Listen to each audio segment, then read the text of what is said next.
تلك الرسل فضلنا بعضهم على بعض منهم من كلم الله ورفع بعضهم درجات وآتينا عيسى ابن مريم البينات وأيدناه بروح القدس ولو شاء الله ما اقتتل الذين من بعدهم من بعد ما جاءتهم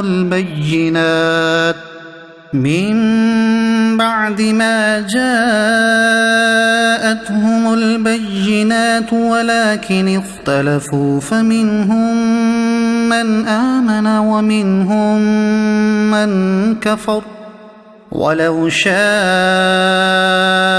الله ما اقتتلوا ولكن الله يفعل ما يريد. These are messengers that we have exalted one above the other. Amongst them is one with whom Allah spoke, and one is he whom Allah elevated in rank above all. And we gave Isa, the son of Maryam, clear signs, and we helped him with the pure spirit, i.e., the angel Jibreel. And had Allah willed, those who came after them would not have therefore fought with each other after clear signs had come to them, but they differed. Some amongst them remained believers, and some became disbelievers. And had Allah willed, they would not have therefore fought, but Allah does as He wills. يا أيها الذين آمنوا أنفقوا مما رزقناكم من قبل أن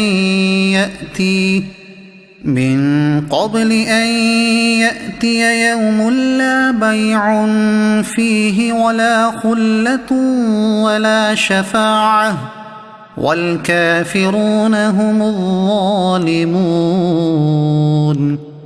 O believers, spend in the path of Allah from what we have provided you, before the arrival of that day in which there is no trading, and for the disbelievers no friendship nor intercession, and the disbelievers themselves are the unjust. الله لا إله إلا هو الحي القيوم لا تأخذه سنة ولا نوم له ما في السماوات وما في الأرض من ذا الذي يشفع عنده إلا بإذنه يعلم ما بين أيديهم وما خلفهم ولا يحيطون بشيء من علمه إلا بما شاء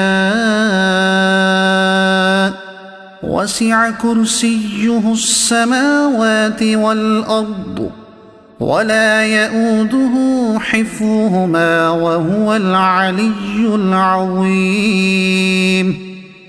Allah is worthy of worship. There is no one worthy of worship except Him. He is alive on His own accord and the preserver of all others. Neither drowsiness nor sleep overcomes Him. Whatever is in the heavens and whatever is in the earth belongs to Him alone. Who is the one who can intercede in His domain without His permission?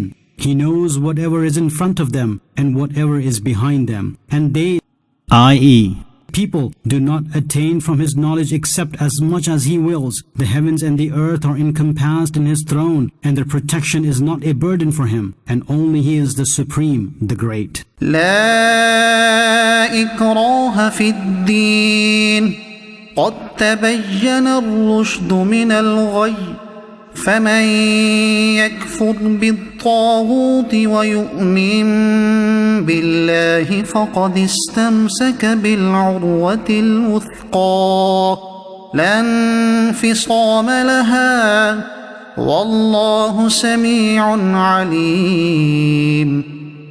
There is no compulsion at all in the religion of Islam. Undoubtedly, the right path has become very distinct from misguidance. And whoever rejects the devil and believes in Allah, he has grasped a very firm knot which is never to be opened. And Allah is all-hearing, all-knowing. الله ولي الذين آمنوا يخرجهم من الظلمات إلى النور والذين كفروا أولياؤهم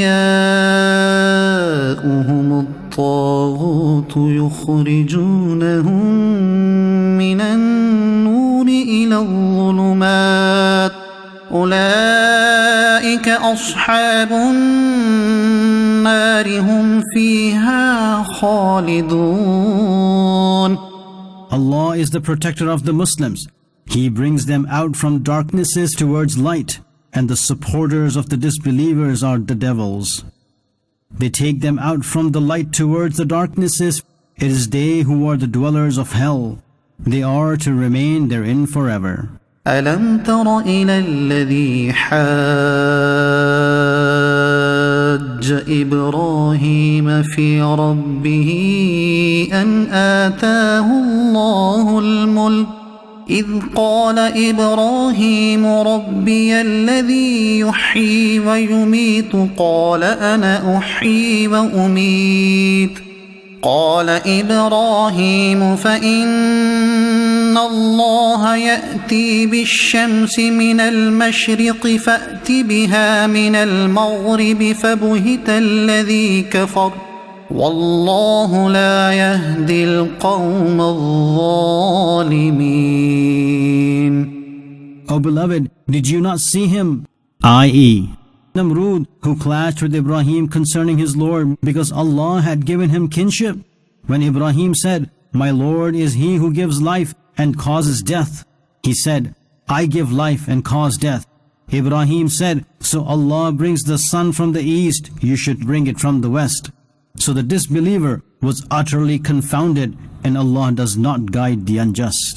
أو كالذي مر على قرية وهي خاوية على عروشها قال أنى يحيي هذه الله بعد موتها فأماته الله 100 عام ثم بعثه قال كم لبثت قال لبثت يوما أو بعض يوم قال بل لبثت 100 عام فانظر إلى طعامك وشرابك لم يتسنه وانظر إلى حمارك ولنجعلك آية للناس وانظر إلى العظام كيف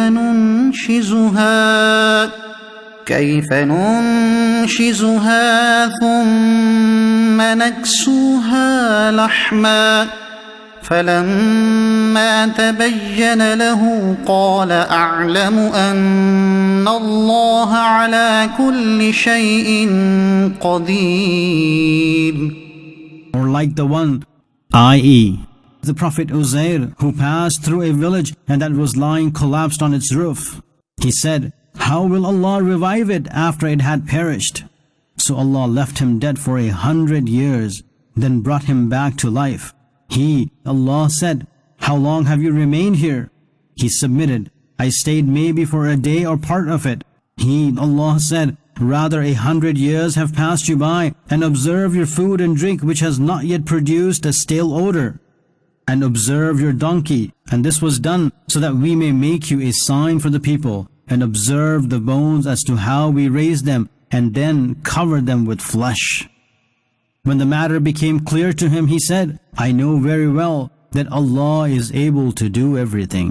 وَإِذْ قَالَ إِبْرَاهِيمُ رَبِّ أَرِنِي كَيْفَ تُحْيِي الْمَوْتَى قَالَ أَوَلَمْ تُؤْمِنْ قَالَ بَلَى وَلَكِنْ لِيَطْمَئِنَّ قَلْبِي قال فخذ 4 من الطير فصرهن إليك ثم اجعل على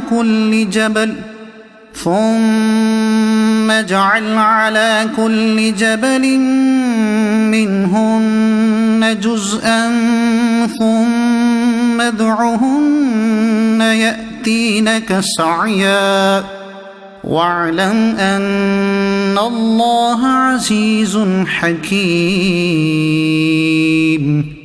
And when Ibrahim submitted, O my Lord, show me how you will revive the dead, he, Allah, said, do you not believe?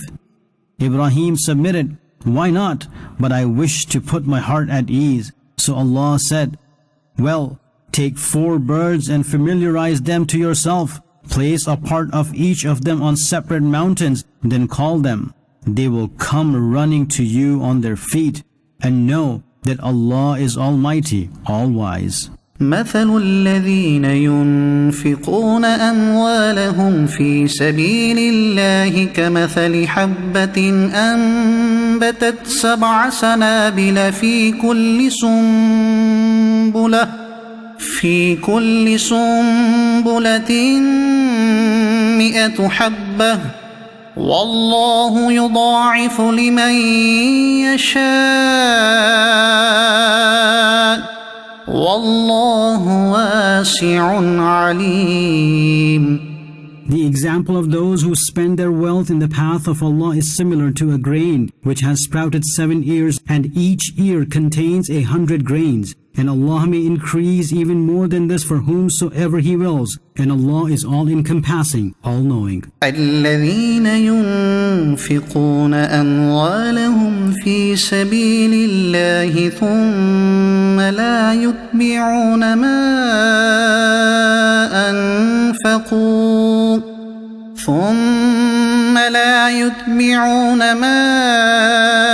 أنفقوا منا ولا أذى لهم أجرهم عند ربهم ولا خوف عليهم ولا هم يحزنون. Those who spend their wealth in the path of Allah, and after spending they do not boast of their favors nor taunt, their reward is with their Lord. They shall have no fear, nor shall they grieve.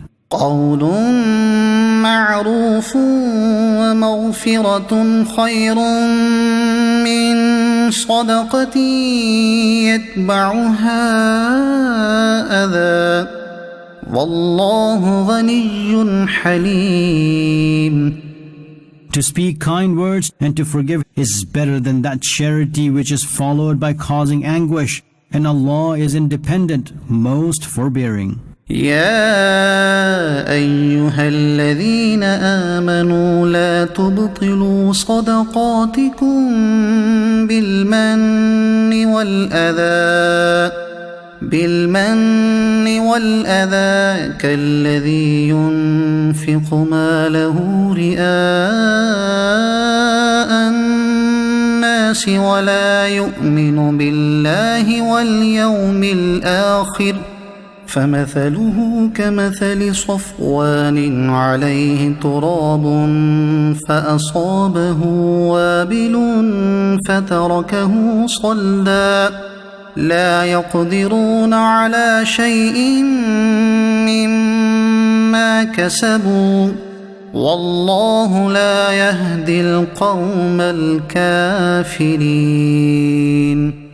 O believers, do not invalidate your charity by boasting of favors and by causing anguish, like the one who spends his wealth to show off to people, and he believes not in Allah and the last day. His example is therefore similar to that of a smooth rock covered with dust, and thereupon heavy rain fell on it, leaving it a bare rock. They will not have control over anything they have earned, and Allah does not guide the disbelievers. ومثل الذين ينفقون أموالهم ابتغاء مرضات الله وتثبيتا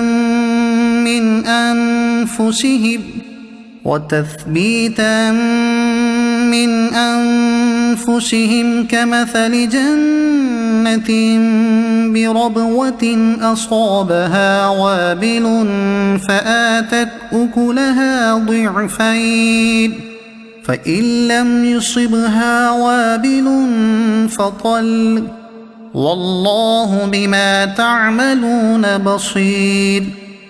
And the example of those who spend their wealth seeking the pleasure of Allah and making their hearts firm is similar to that of a garden which is on fertile land. after heavy rain fell on it, thus bringing forth fruit twofold.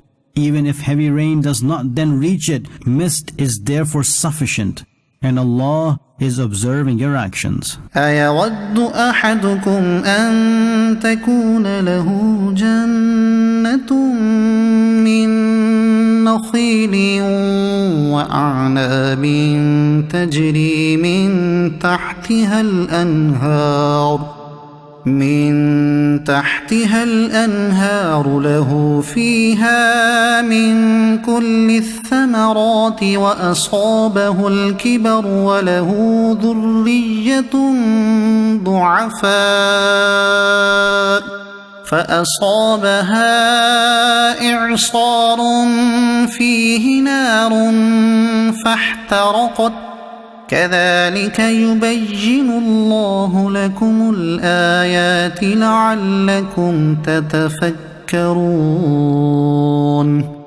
Would any of you desire this, that one owns a garden of dates and grapes, having rivers flowing beneath it, containing for him all kinds of fruits, and he reaches old age and has weak, i.e., dependent children, so a windstorm containing fire approached his garden, thus it burned. This is how Allah explains His verses to you, in order that you may ponder.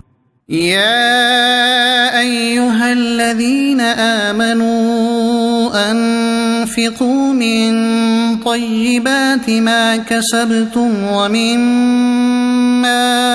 أخرجنا لكم من الأرض ولا تيمموا الخبيث منه تنفقون ولستم بآخذيه إلا أن تغمضوا فيه واعلموا أن الله غني حميد. O believers, spend some from your lawful earnings and from that which we have produced from the earth for you. And do not intend in particular to give from that which is defective.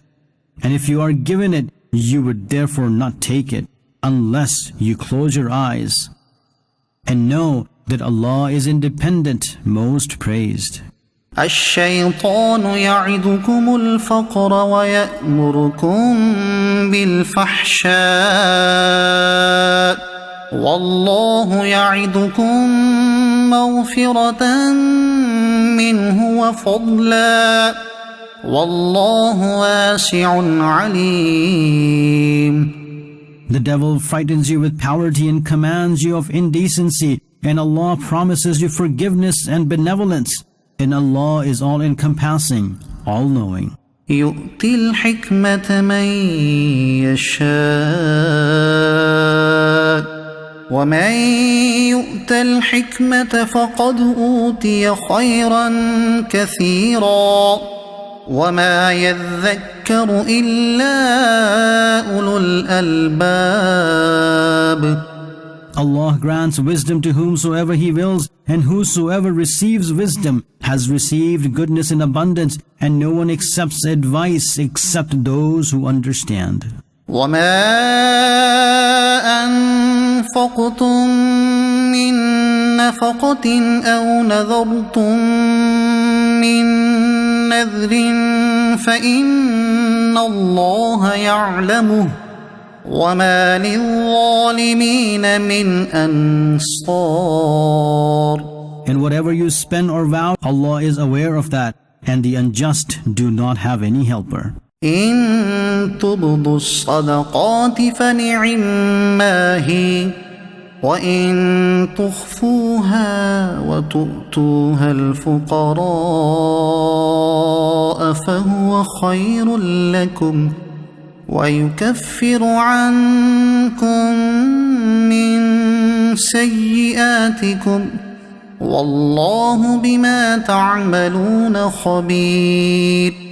If you give charity openly, so what an excellent thing that is. And if you give it secretly to the poor, this is better for you. And in this way, some of your sins will reduce, and Allah is aware of your actions. ليس عليك هداهم ولكن الله يهدي من يشاء وما تنفقوا من خير فلأنفسكم وما تنفقون إلا ابتغاء وجه الله وما تنفقوا من خير يوفى إليكم وأنتم لا تظلمون. It is not your obligation, O beloved, to guide them. Yes, Allah guides whomsoever He wills, and whatever good things you give, so it is good for you. And it is not proper for you to spend except to seek the pleasure of Allah. And whatever you give will be repaid to you in full, and you will not be at loss. للفقراء الذين أحصروا في سبيل الله لا يستطيعون ضربا في الأرض يحسبهم الجاهل أغنياء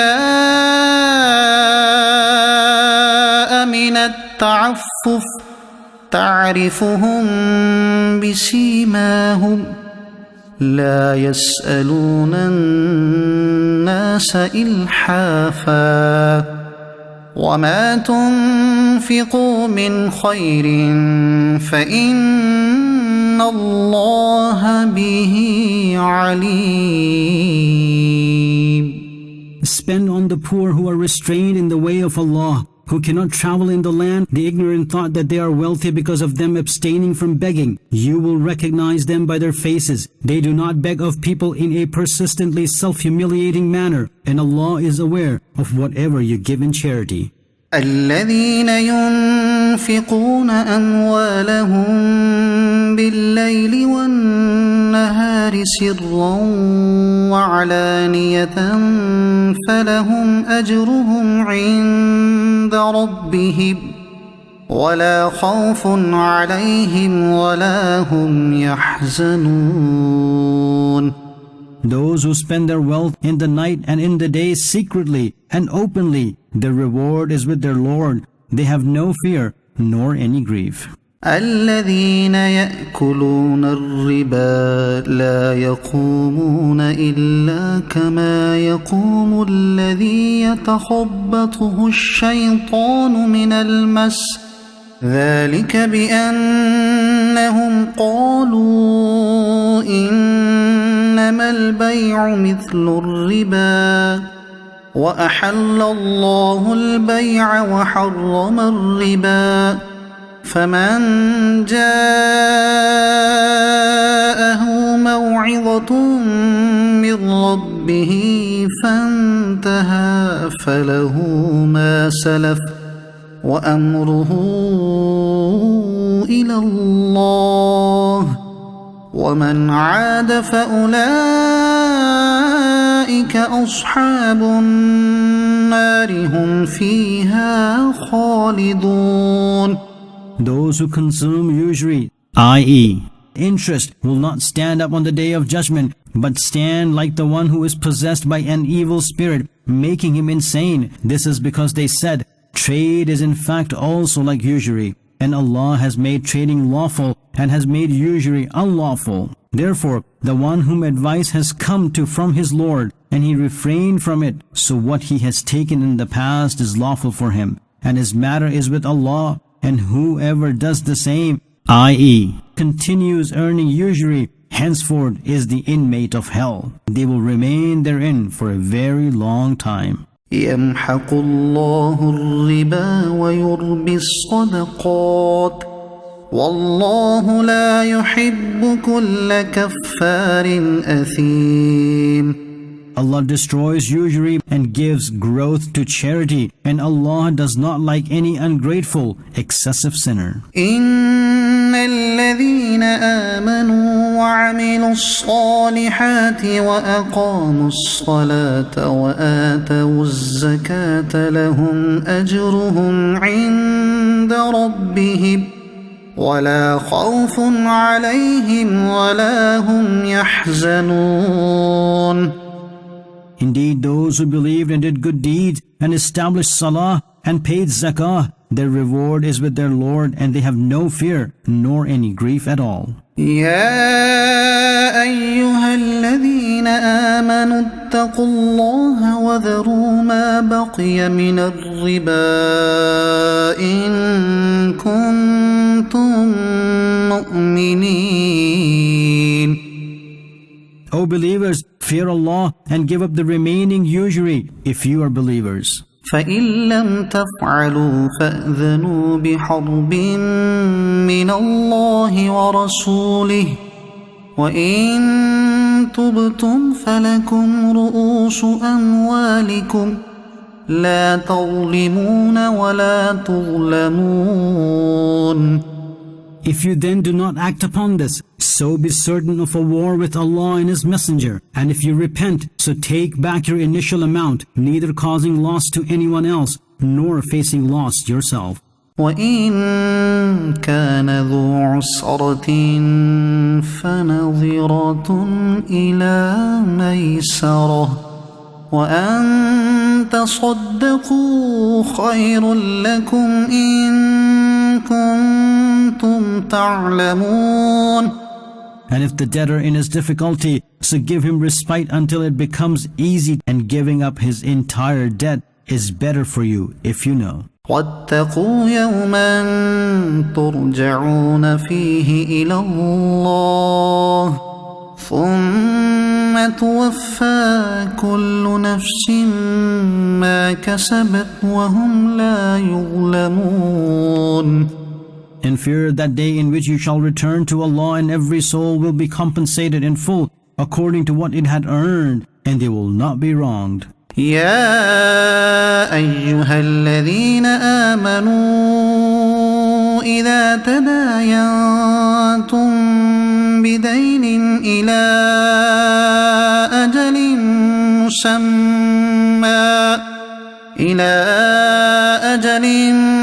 مسمى فاكتبوه وليكتب بينكم كاتب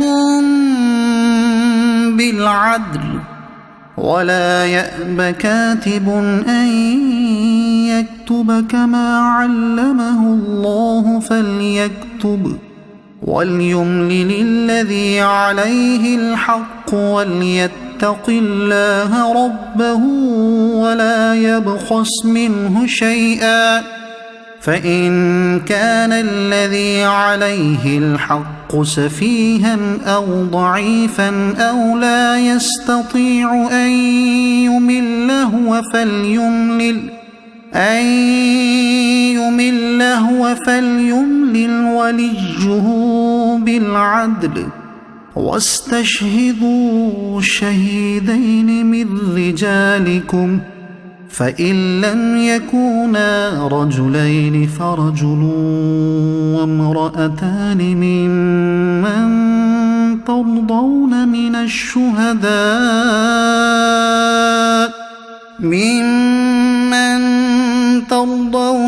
الشهداء أن تضل إحداهما فتذكر إحداهما الأخرى ولا يأبى الشهداء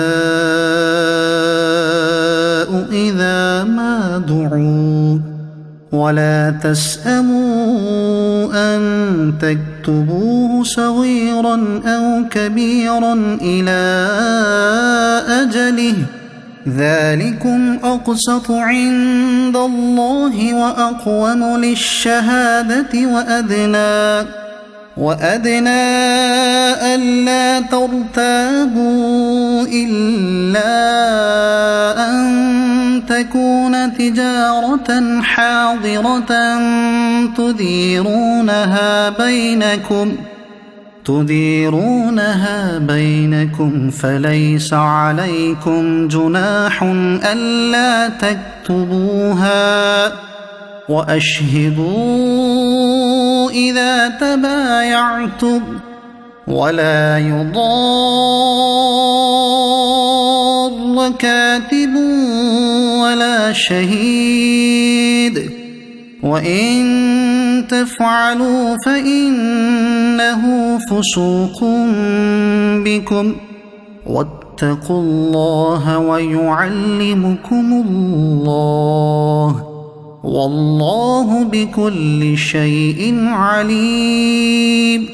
O believers, if you make an agreement of debt for a specified period, so write it down, and a scribe should accurately write the agreement between you accurately, and the scribe should not refuse to write in the manner that Allah has taught him. He should therefore write it, and the liable person, i.e., the debtor, should dictate to him and should fear Allah, who is his Lord, and not omit anything concerning the rights. If the debtor is then of low understanding, or incapable, or unable to dictate by himself, his guardian should therefore dictate with justice, and appoint 2 witnesses from amongst your men. Then if 2 men are not available, so 1 man and 2 women, for such witnesses whom you like, so that if one of the women forgets, the other can therefore remind her, and the witnesses must therefore not refuse when called upon to testify.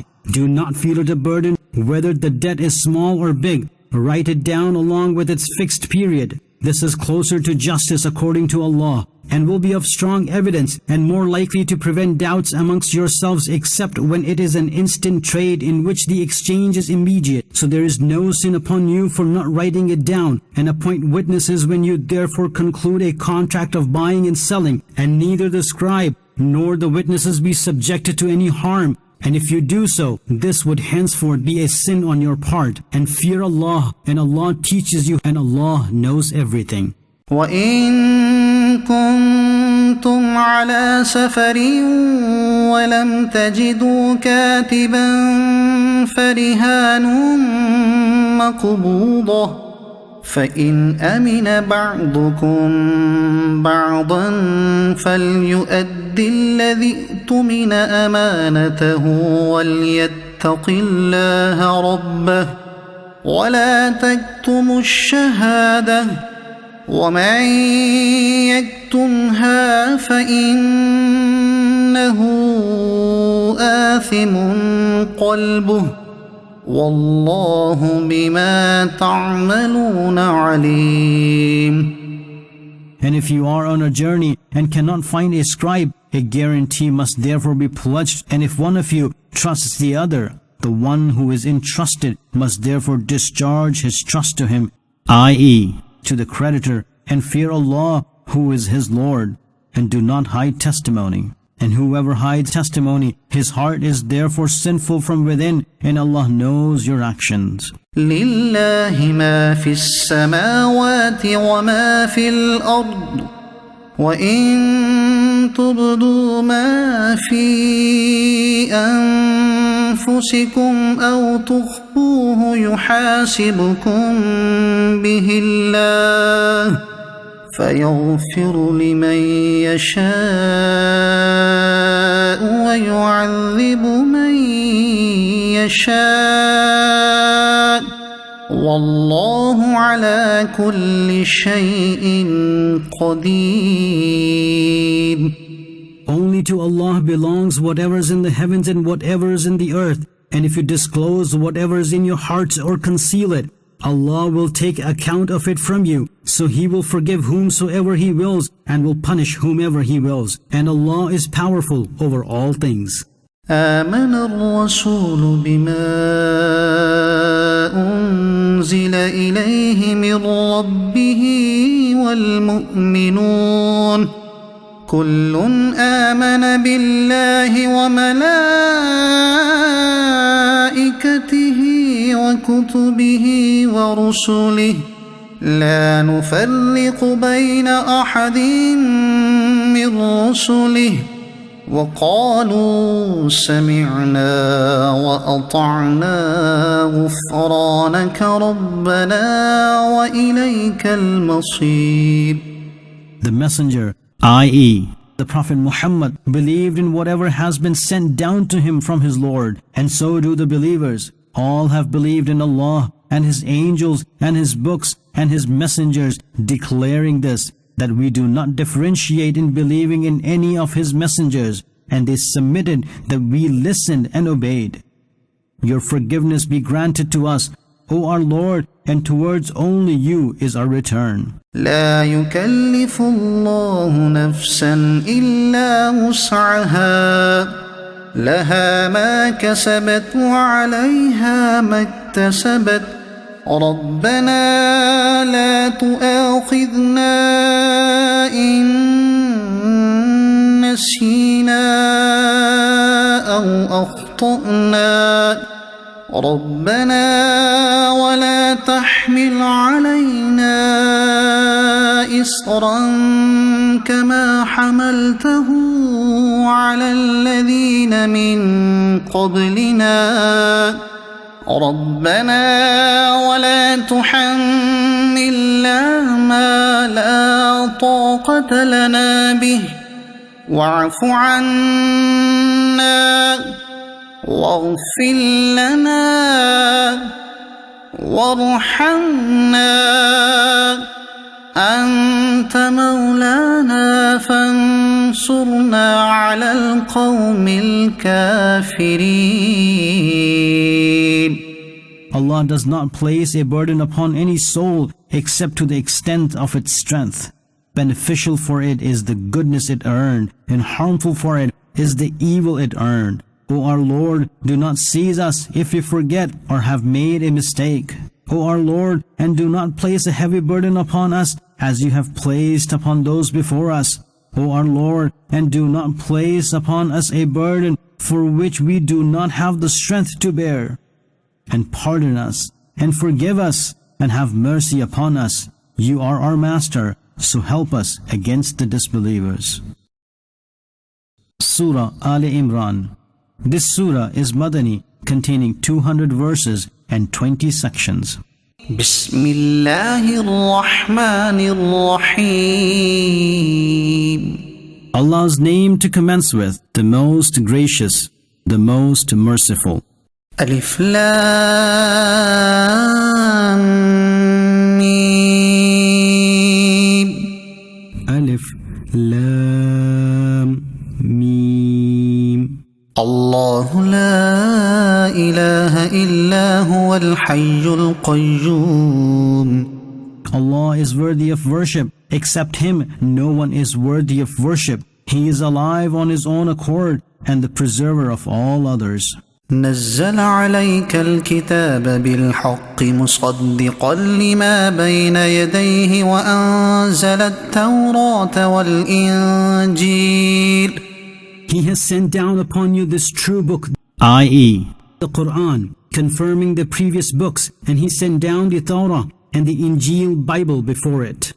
من قبل هدى للناس وأنزل الفرقان إن الذين كفروا بآيات الله لهم عذاب شديد والله عزيز ذو انتقام. Giving guidance to people, and Allah sent down the criterion, i.e., the Quran. Indeed, for those who disbelieved in the verses of Allah, for them is a severe punishment, and Allah is overpowering, all capable of retribution. إن الله لا يخفى عليه شيء في الأرض ولا في السماء. Nothing is hidden from Allah, neither in the earth nor in the heavens. هو الذي يصوركم في الأرحام كيف يشاء لا إله إلا هو العزيز الحكيم. It is only He who forms you in the wombs of mothers as He wills. Except Him, no one is worthy of worship, the most honored, the wise. هو الذي أنزل عليك الكتاب منه آيات محكمات هن أم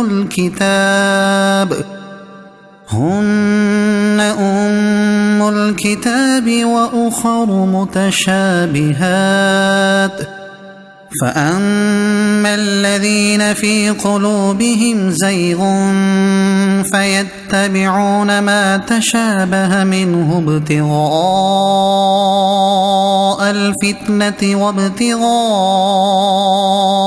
تأويله وما يعلم تأويله إلا الله والراسخون في العلم يقولون آمنا به كل من عند ربنا وما يذكر إلا أولو الألباب.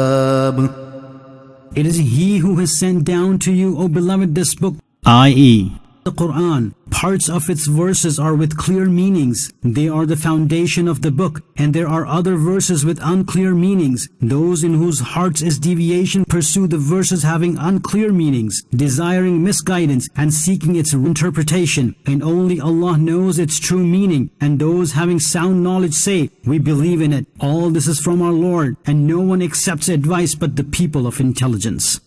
ربنا لا تزغ قلوبنا بعد إذ هديتنا وهب لنا من لدنك رحمة إنك أنت الوهاب. O our Lord, do not cause our hearts to deviate after you have guided us, and bestow mercy upon us from yourself. Indeed, you are the greatest sustainer. ربنا إنك جامع الناس ليوم لا ريب فيه إن الله لا يخلف الميعاد. O our Lord, you are indeed the assembler of all people on that day, regarding which there is no doubt. Indeed, the promise of Allah never changes. إن الذين كفروا لن تغني عنهم أموالهم ولا أولادهم من الله شيئا وأولئك هم وقود النار. Verily, for those who became disbelievers, neither their wealth nor their children will be able to save them from Allah in the least, and it is they who are the fuel of hell. كدأب آل فرعون والذين من قبلهم كذبوا بآياتنا فأخذهم الله بذنوبهم والله شديد العقاب.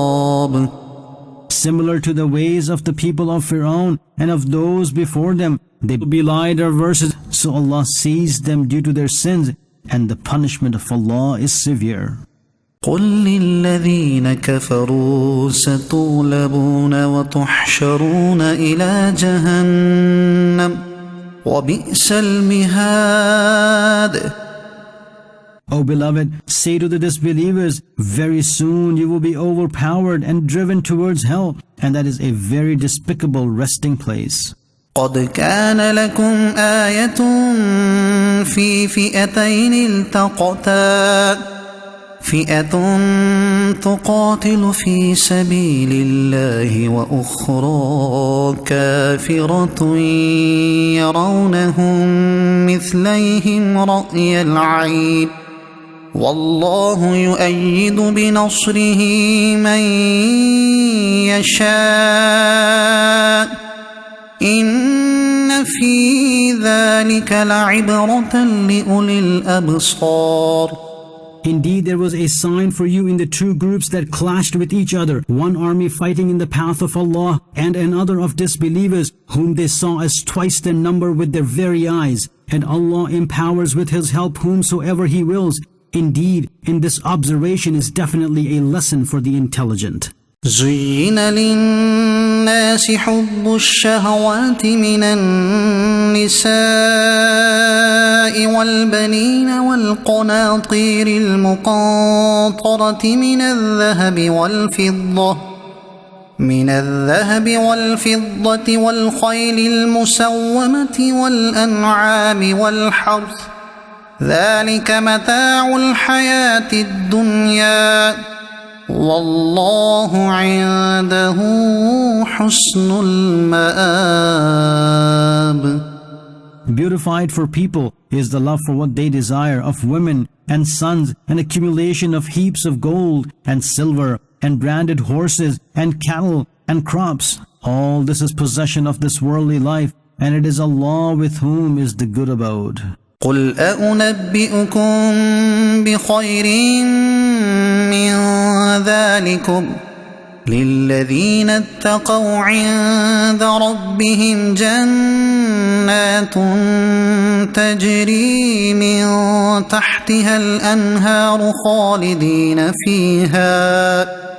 خالدين فيها وأزواج مطهرة ورضوان من الله والله بصير بالعباد. Say you, O beloved, shall I inform you of something even better?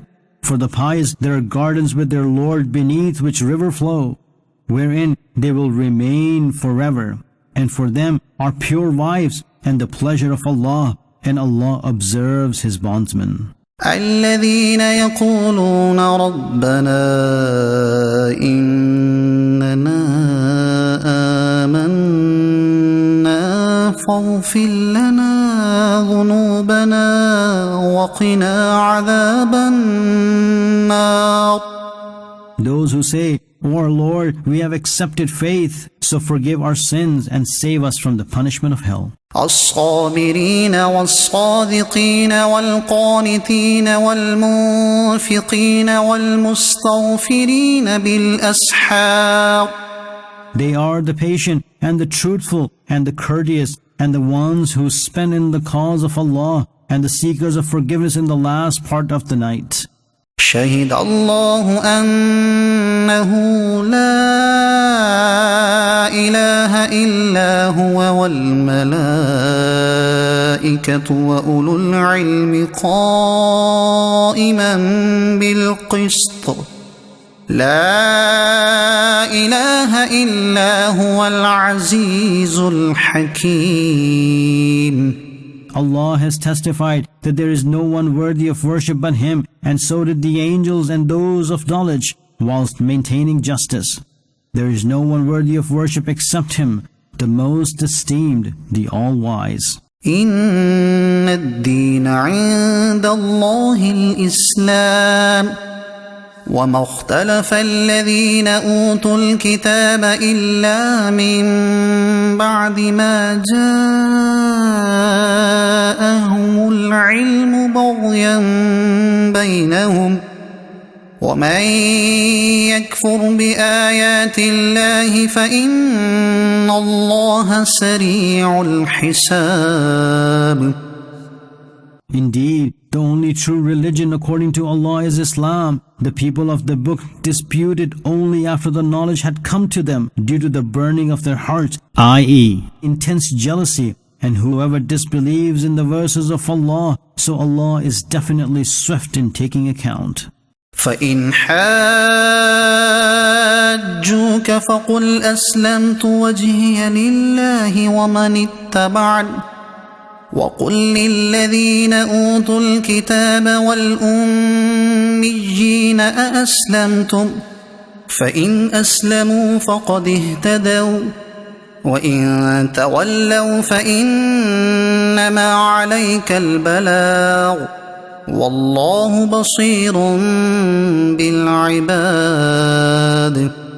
If they then dispute with you, O beloved, so say, I have submitted my faith, i.e., myself to Allah, and so did my followers, and say to the people of the book, i.e., the Jews and the Christians and the illiterate, i.e., the pagan Arabs, have you submitted to Allah? If they therefore submit, they have then attained the right path, and if they turn away, your duty is thus to only convey the command, and Allah is observing His bondsmen.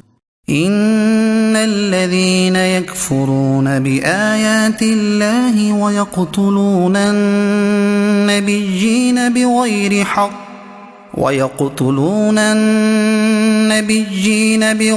حق ويقتلون الذين يأمرون بالقسط من الناس فبشرهم بعذاب أليم.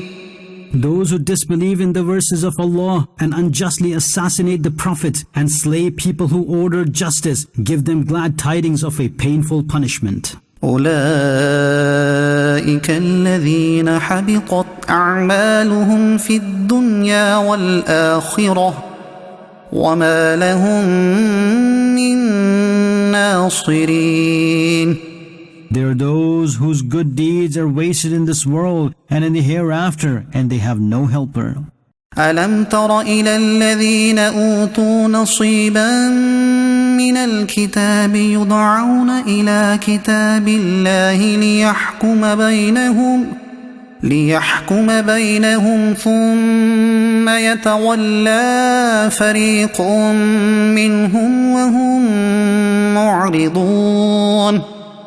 Did you not see those who have received a part of the book when they are called towards the book of Allah for judging between them? A group of them then declines it and turns away. ذلك بأنهم قالوا لن تمسنا النار إلا أياما معدودات وغرهم في دينهم ما كانوا يفترون. They had the guts to do this because they claim the fire will definitely not touch us except for a certain number of days, and this lie which they used to invent deceived them in their religion. فكيف إذا جمعناهم ليوم لا ريب فيه ووفيت كل نفس ما كسبت وهم لا يظلمون. So, what will be the condition when we will gather them on that day regarding which there is no doubt, and every soul will be paid back in full what it has earned, and they will not be wronged. قل اللهم مالك الملك تؤتي الملك من تشاء وتنزع الملك ممن تشاء وتعز من تشاء وتذل من تشاء بيدك الخير إنك على كل شيء قدير. O beloved, declare in this manner, O Allah, the owner of the kingdom, you grant kingship to whomsoever you will, and you take back kingship from whomever you will, and you give honor to whomsoever you will, and you cause disgrace for whomever you will. All goodness is only in your hand of power. Indeed, you are able to do everything. تولج الليل في النهار وتولج النهار في الليل وتخرج الحي من الميت وتخرج الميت من الحي وترزق من تشاء بغير حساب. You cause part of the night to enter into the day, and you cause part of the day to enter into the night, and you bring forth the living from the dead, and you bring forth the dead from the living, and you give to whomsoever you will without counting. لا يتخذ المؤمنون الكافرين أولياء من دون المؤمنين ومن يفعل ذلك فليس من الله في شيء إلا أن تتقوا منهم تقاه ويحذركم الله نفسه وإلى الله المصير. Let not the Muslims take disbelievers as their friends except Muslims, and whoever will do so has no connection whatsoever with Allah, unless this, that you fear them somewhat, and Allah warns you of His wrath, and the return is towards only Allah. قل إن تخفوا ما في صدوركم أو تبدوه يعلمه الله ويعلم ما في السماوات وما في الأرض والله على كل شيء قدير. Say you, O beloved, that whether you hide or reveal what is in your hearts, Allah knows it all, and He knows whatever is in the heavens and whatever is in the earth, and Allah has control over everything. يوم تجد كل نفس ما عملت من خير محضرا وما عملت من سوء تود لو أن بينها وبينه أمدا بعيدا ويحذركم الله نفسه والله رؤوف بالعباد. Remember the day in which every soul will be confronted with whatever good it has done and whatever evil it has done. It will hope, if only there had been a long distance between myself and my deeds, i.e., I wish I had not done any evil act. And Allah warns you of His punishment, and Allah is most compassionate towards His bondsmen.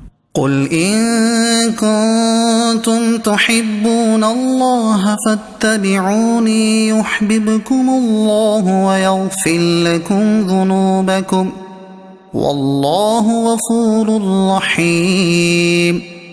Say you, O beloved, that, O people, if you love Allah, you should therefore obey me. Only then Allah will love you and forgive your sins. And Allah is most forgiving, ever merciful. قل أطيعوا الله والرسول فإن تولوا فإن الله لا يحب الكافرين. Say you, O beloved, that obey Allah and the Messenger, if they then turn away, so Allah is not pleased with the disbelievers. إن الله اصطفى آدم ونوحا وآل إبراهيم وآل عمران على العالمين. Indeed, Allah has chosen Adam and Nuh and the family of Ibrahim and the family of Imran above all the worlds. ذرية بعضها من بعض والله سميع عليم. This is the lineage from one another, and Allah is all-hearing, all-knowing. إذ قالت امرأة عمران رب إني نذرت لك ما في بطني محررا فتقبل مني إنك أنت السميع العليم. When the wife of Imran submitted, O my Lord, I pledge to you to dedicate purely for your service that which is in my womb, so accept this from me. Indeed, only you are the all-hearing and all-knowing. فلما وضعتها قالت رب إني وضعتها أنثى والله أعلم بما وضعت وليس الذكر كالأنثى وإني سميتها مريم وإني أعيذها بك وذريتها من الشيطان الرجيم. Then, when she gave birth, she said, O my Lord, I have given birth to a girl. And Allah knows well what she gave birth to, and the boy she had prayed for is not like this girl. And I have named her Maryam, and I give her and her children in your protection from Shaitan, Satan, the rejected one. فتقبلها ربها بقبول حسن وأنبتها نباتا حسنا وكفلها زكريا كلما دخل عليها زكريا المحراب وجد عندها رزقا قال يا مريم أنى لك هذا قالت هو من عند الله إن الله يرزق من يشاء بغير حساب. So her Lord accepted her, i.e., Maryam, well, and He raised her in an excellent manner and gave her under the guardianship of Zachariah. When Zachariah visited her at her prayer chamber, he would find new sustenance, i.e., non-seasonal fruits with her. He asked, O Maryam, from where did this come to you? She answered, that is from Allah. Indeed, Allah gives to whom He wills without measure. هنالك دعا زكريا ربه قال رب هب لي من لدنك ذرية طيبة إنك سميع الدعاء. At that place, Zachariah supplicated to his Lord. He requested, O my Lord, give me from your court righteous offspring. Indeed, only you are the acceptor of supplication. فنادته الملائكة وهو قائم يصلي في المحراب أن الله يبشرك بيحيى مصدقا بكلمة من الله وسيدا وحسورا ونبيا من الصالحين. And whilst he was praying in his standing position at his place of worship, so the angels called out to him, Indeed, Allah gives you glad tidings of Yahya, John, who will verify a word from Allah, i.e., the Prophet Isa, a leader and always refraining from women, a prophet from one of our selected individuals. قال رب أنى يكون لي غلام وقد بلغني الكبر وامرأتي عاقر قال كذلك الله يفعل ما يشاء. He submitted, O my Lord, how can I have a son when old age has reached me and my wife is infertile? He, Allah said, Allah does as He wills. قال رب اجعل لي آية قال آيتك ألا تكلم الناس 3 أيام إلا رمزا واذكر ربك كثيرا وسبح بالعشي والإبكار. He, Zachariah, requested, O my Lord, make for me a sign. He, Allah, said, Your signs is that you shall not speak to people for 3 days except by sign language, and remember your Lord abundantly, and glorify Him in the evening and the morning. وإذ قالت الملائكة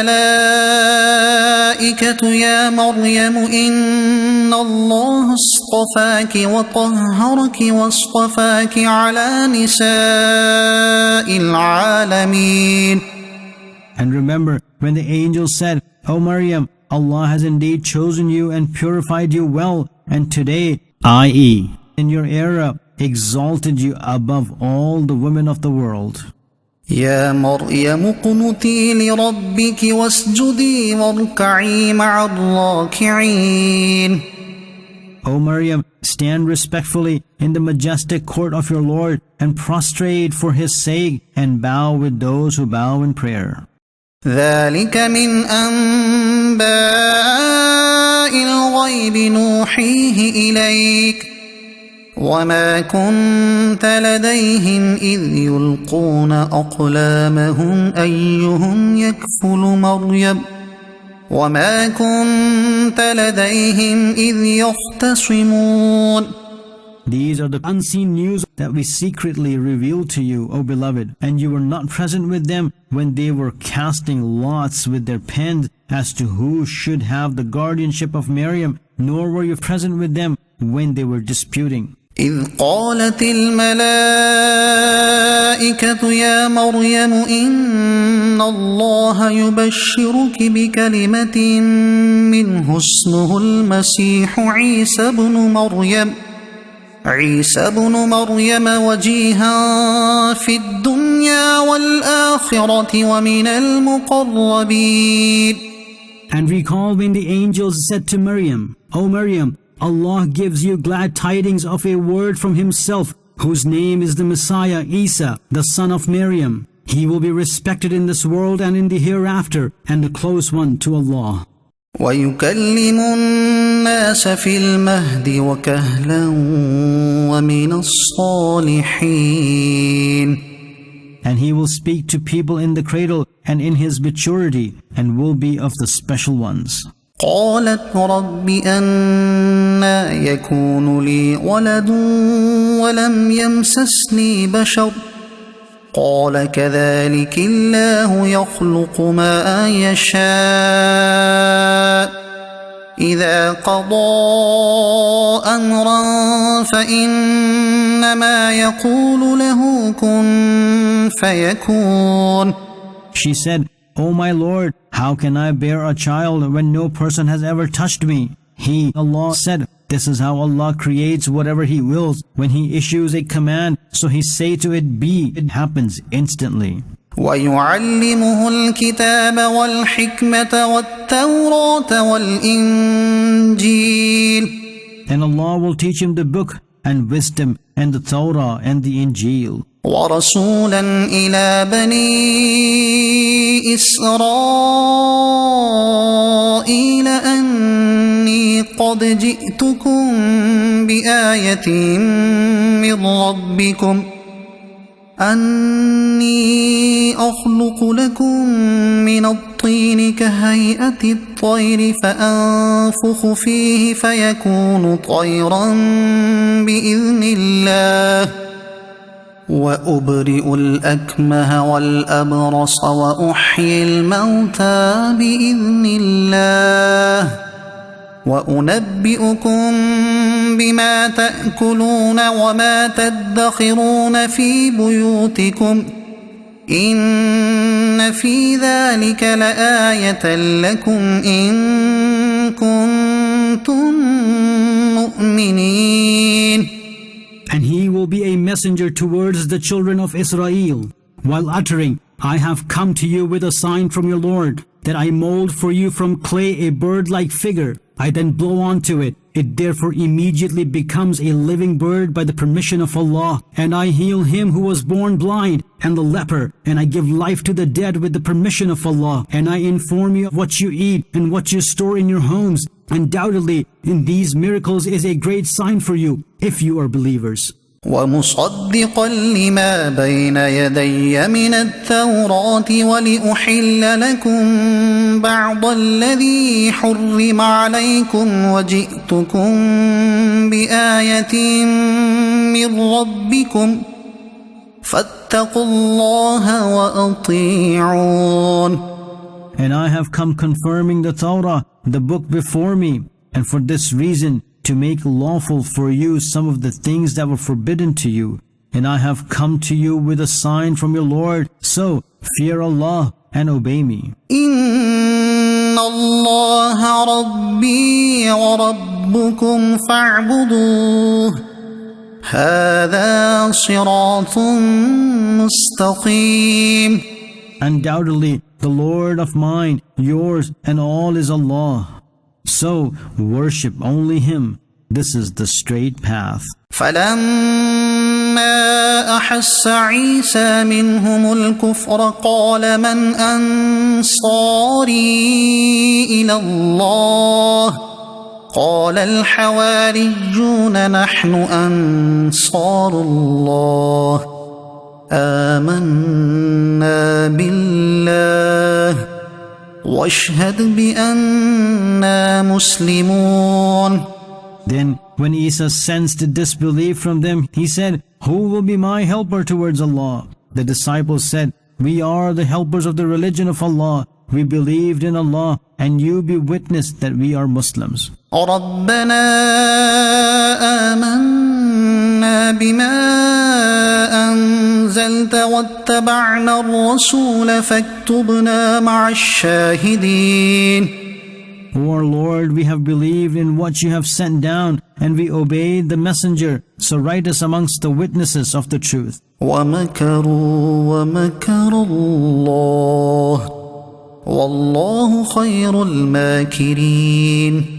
And the disbelievers deceivingly planned, and Allah secretly planned their destruction, and Allah is the best to plan secretly. إذ قال الله يا عيسى إني متوفيك ورافعك إلي ومطهرك من الذين كفروا ومطهرك من الذين كفروا وجاعل الذين اتبعوك فوق الذين كفروا إلى يوم القيامة ثم إلي مرجعكم فأحكم بينكم فيما كنتم فيه تختلفون. Remember when Allah said, O Isa, I will let you reach your complete age and will raise you towards me and purify you from the disbelievers and give you followers, dominance over the disbelievers until the day of resurrection. You will all then return to me, so I shall judge between you concerning the matter in which you dispute. فأما الذين كفروا فأعذبهم عذابا شديدا في الدنيا والآخرة وما لهم من ناصرين. So as for those who disbelieve, I shall punish them severely in this world and in the hereafter, and there will be no helper for them. وأما الذين آمنوا وعملوا الصالحات فيوفيهم أجورهم والله لا يحب الظالمين. And those who believed and did good deeds, Allah will give them their full reward, and Allah does not like the unjust. ذلك نتلوه عليك من الآيات والذكر الحكيم. These are some verses that we recite to you and wise advice.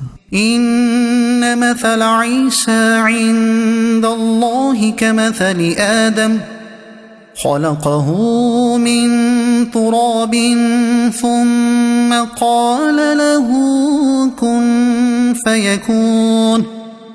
The example of Isa before Allah is like that of Adam. He created him, i.e., Adam from clay, then said be, he immediately becomes. الحق من ربك فلا تكن من الممترين. O listener, this is the truth from your Lord. Do not therefore be of those who doubt. فمن حاجك فيه من بعد ما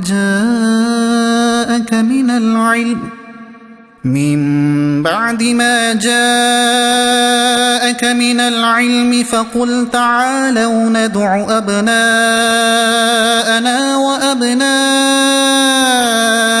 ونساءنا ونساءكم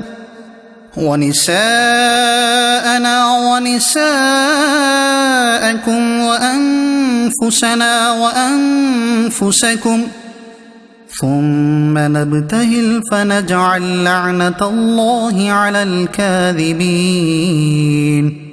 Then, O beloved, those who dispute with you concerning Isa after knowledge has come to you, say to them, come, let us summon our sons and your sons, and our women and your women, and ourselves and yourselves, then do mubahala, i.e., the supplication involving the invoking of curse upon the opponent of one's religion, hence invoking the curse of Allah upon the liars. إن هذا لهو القصص الحق وما من إله إلا الله وإن الله لهو العزيز الحكيم.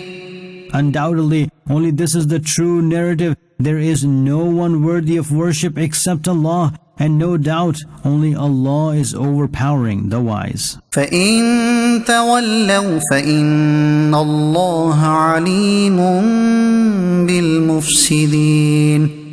If they then turn their faces, so Allah knows the mischief mongers. قل يا أهل الكتاب تعالوا إلى كلمة سواء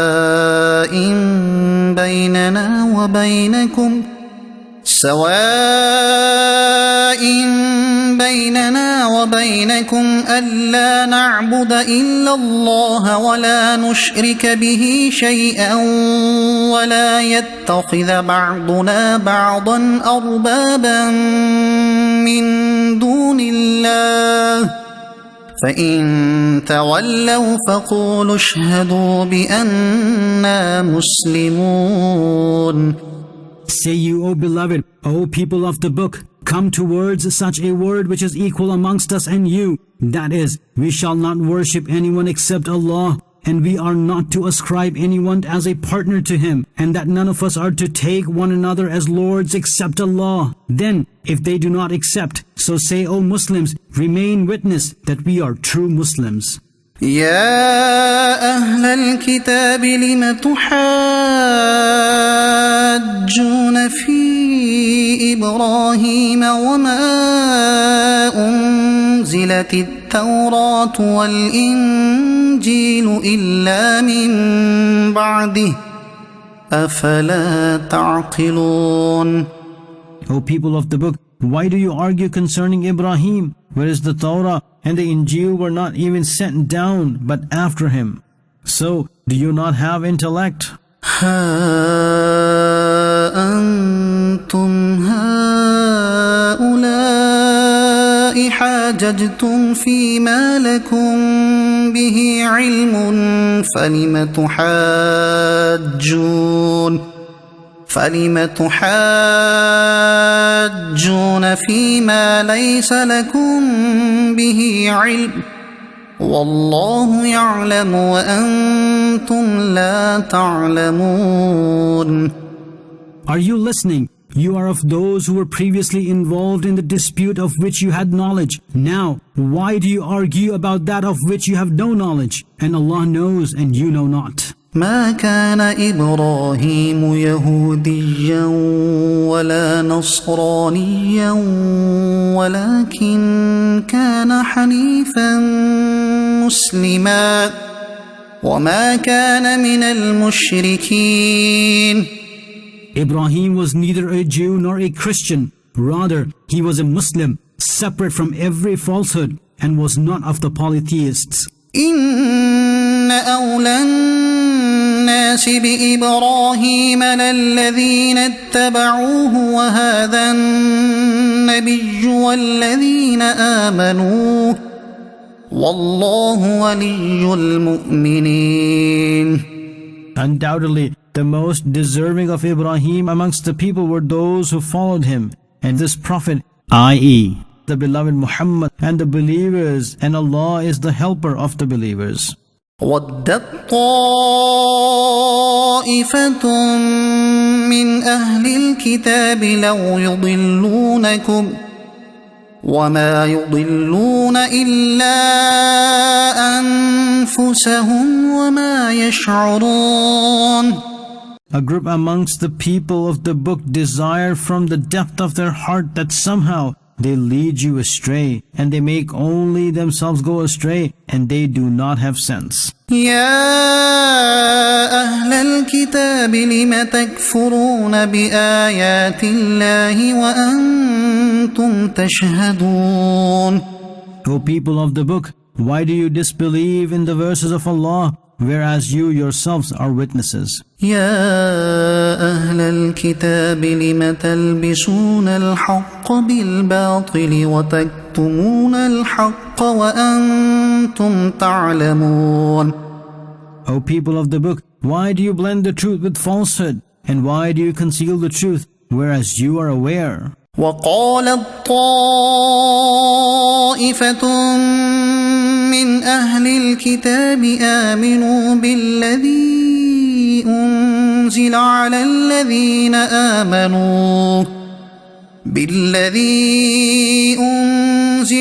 الذين آمنوا وجه النهار واكفروا آخره لعلهم يرجعون.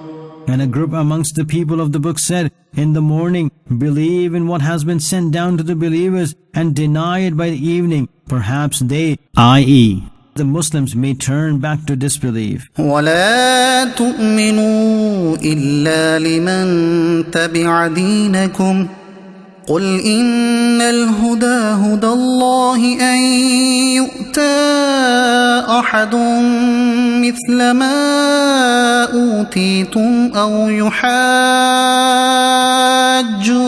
عند ربكم قل إن الفضل بيد الله يؤتيه من يشاء والله واسع عليم.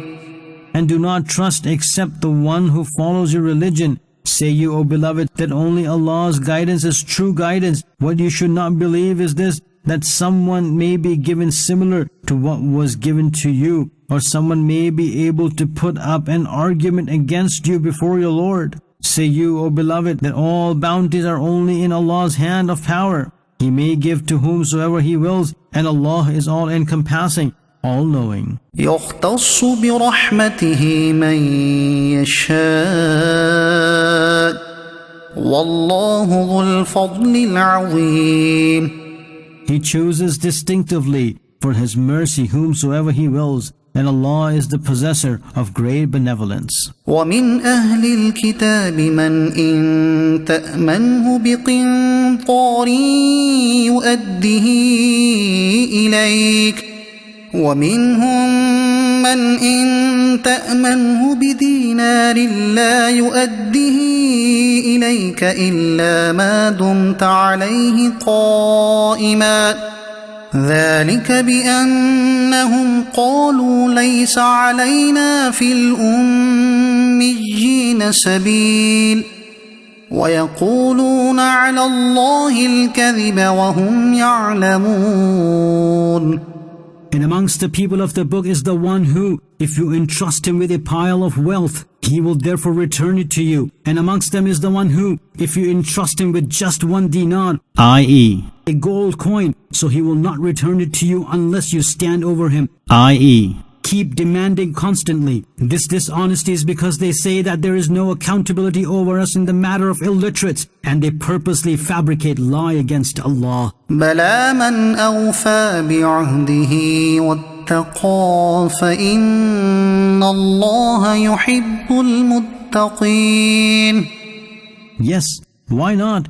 Whosoever fulfills his promise and embraced piety, and Allah indeed likes the pious. إن الذين يشترون بعهد الله وأيمانهم ثمنا قليلا أولئك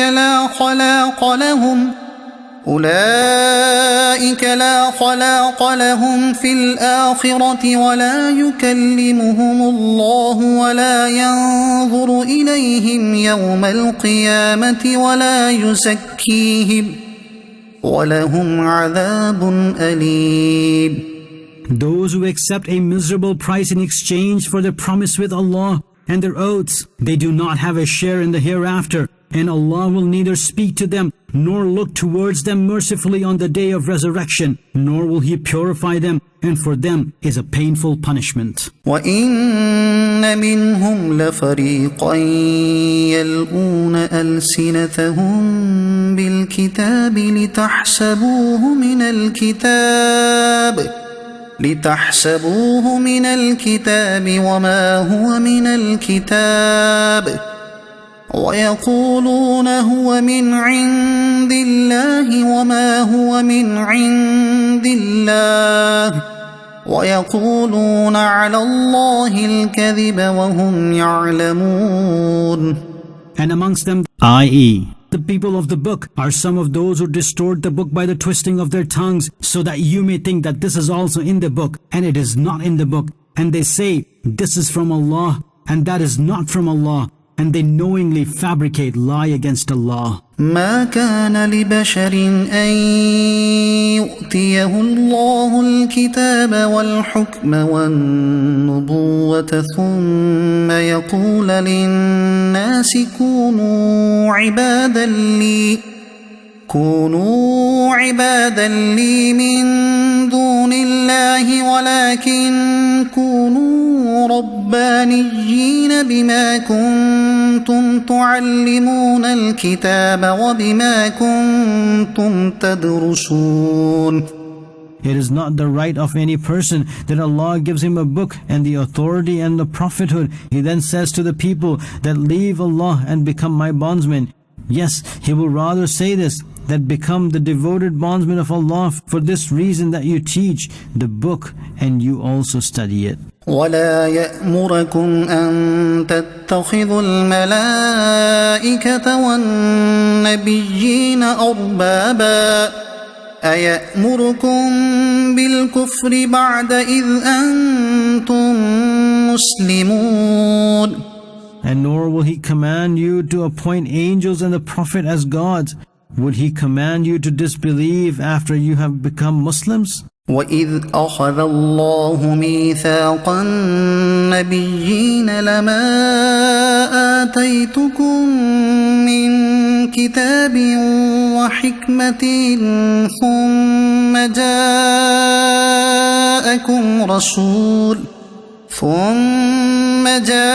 جاءكم رسول مصدق لما معكم لتؤمنن به ولتنصرنه قال أأقررتم وأخذتم على ذلكم إصري قالوا أقررنا قال فاشهدوا وأنا معكم من الشاهدين. And remember, when Allah took a promise from the prophets, whatever I give you of the book and wisdom, then the magnificent messenger, i.e., Prophet Muhammad, comes to you, confirming the books you have, so you should certainly, definitely believe in him. And you should certainly, definitely help him. Allah said, O prophets, have you agreed and accepted my binding responsibility in this agreement? They all responded, we have agreed. He, Allah, said, now you become witnesses upon each other, and I myself am a witness with you. فَمَن تَوَلَّى بَعْدَ ذَلِكَ فَأُولَئِكَ هُمُ الْفَاسِقُونَ. So whoever turns away after this agreement, it is they who are the sinners. أَفَغَيْرَ دِينِ اللَّهِ يَبْغُونَ وَلَهُ أَسْلَمَ مَن فِي السَّمَاوَاتِ وَالْأَرْضِ طَوْعًا وَكَرْهًا وَإِلَيْهِ يُرْجَعُونَ.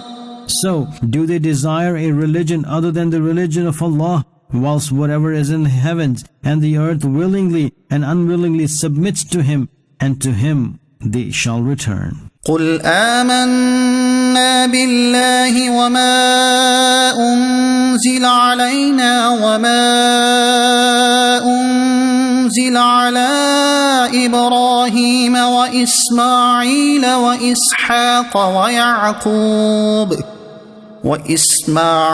وَإِسْحَاقَ وَيَعْقُوبَ وَالْأَسْبَاطِ وَمَا أُوتِيَ مُوسَى وَعِيسَى وَالنَّبِيُّونَ مِن رَّبِّهِمْ لَا نُفَرِّقُ بَيْنَ أَحَدٍ مِّنْهُمْ وَنَحْنُ لَهُ مُسْلِمُونَ. Say in this manner that we believed in Allah and what was revealed to us and what was revealed to Ibrahim and Ismail and Ishaq and Yaqub and their sons, and we believe in that which was bestowed to Musa and Isa and the other prophets from their Lord. We make no distinction between any of them in belief, and only to Him we submit. وَمَن يَبْتَغِ غَيْرَ الْإِسْلَامِ دِينًا فَلَن يُقْبَلَ مِنْهُ وَهُوَ فِي الْآخِرَةِ مِنَ الْخَاسِرِينَ. And whoever will desire a religion other than Islam, that will never be accepted from him, and he is amongst the losers in the hereafter. كيف يهدي الله قوما كفروا بعد إيمانهم وشهدوا أن الرسول حق وجاءهم البينات والله لا يهدي القوم الظالمين.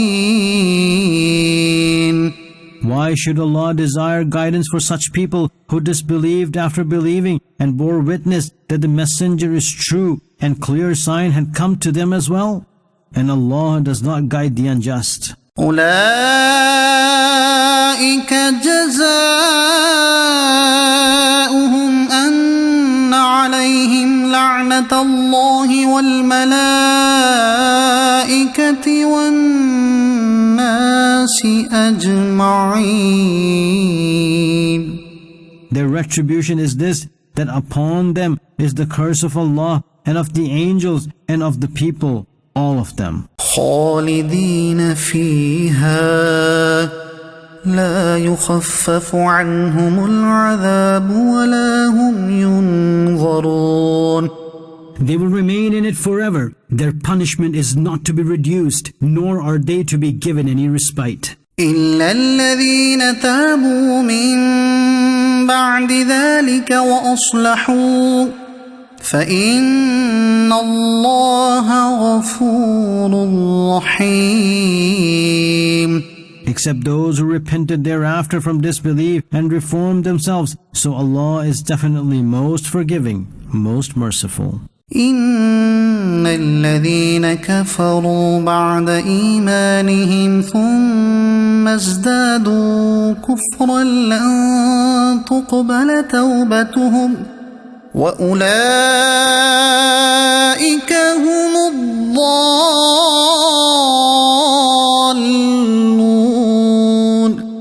Indeed, those who disbelieved after having accepted faith, then increased further in their disbelief, their repentance will never be accepted, and it is they who are the astray. إن الذين كفروا وماتوا وهم كفار فلن يقبل من أحدهم ملء الأرض ذهبا ولو افتدى به أولئك لهم عذاب أليم وما لهم من ناصرين. Those who became disbelievers and also died as disbelievers, an entire earth full of gold will never be accepted from any one of them, even if he gives it as his ransom. For them is painful punishment, and they have no helper.